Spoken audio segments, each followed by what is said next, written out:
శ్రీమాత్రే నమ. శ్రీ పరాభవనామ సంవత్సర ఉగాది శుభాకాంక్షలతో కన్యారాశి యొక్క ఫలితాలను తెలుసుకుందాం. ఉత్తర 2, 3, 4 పాదములు, హస్త 1, 2, 3, 4 పాదాలు, చిత్త 1, 2 పాదాలు కలిపి కన్యారాశిగా చెప్పబడుతుంది. ఆదాయం 8, వ్యయం 11, రాజపూజ్యత 3, అవమానం 3. ఈ రాశి వారికి 4, 7 స్థానాధిపతి అయినటువంటి గురువు 11వ ఇంట, శని 7వ ఇంట ఉండడం వలన ఈ సంవత్సరము స్త్రీ పురుషాదులకు మిశ్రమ ఫలితాలుగా చెప్పవచ్చును. మీలో ఎన్నో రకములైనటువంటి సామర్థ్యాలు ఉన్నప్పటికీ కూడా ముందుకు వెళ్ళలేకుండా ఉంటారు. ఆ కారణంగా మాటలు పడడం, రావలసినటువంటి బాకీలు రాకుండా ఉండడం, ఆదాయమునకు అంతరాయం కలగడం, లోపల అధైర్యంగా ఉండడం ఏర్పడుతుంది.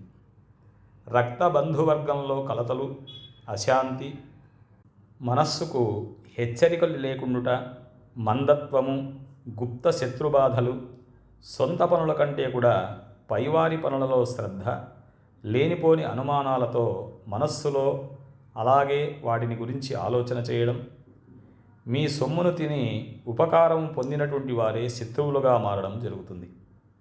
ఆడవారి ప్రేరణ చేత జరిగేటువంటి పనుల్లో ఆందోళనలు ఎక్కువగా ఉంటాయి.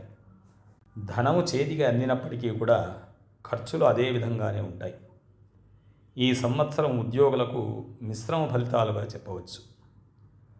కొన్ని డిపార్ట్మెంట్లలో పనిచేసేటువంటి వారికి అనుకూలత ఉండదు. కేంద్ర రాష్ట్ర ప్రభుత్వాలందు కూడా వీరికి దక్కాల్సినటువంటి గౌరవం దక్కదు.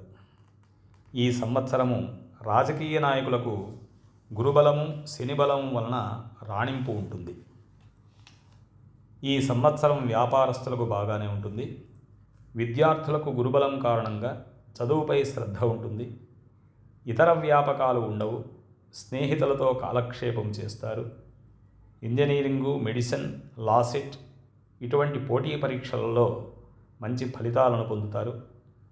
ఉద్యోగం కొరకు ఎదురు చూసేటువంటి వారికి జూన్ నుండి మంచి ఫలితాలు అనేటువంటివి ఉంటాయి. ఈ రాశివారు మంగళ, గురువార నియమాలు పాటించడం, శివారాధన చేసుకోవడం, లలితా సహస్రనామ పారాయణ చేయడం ఉత్తమం. శుభమస్తు.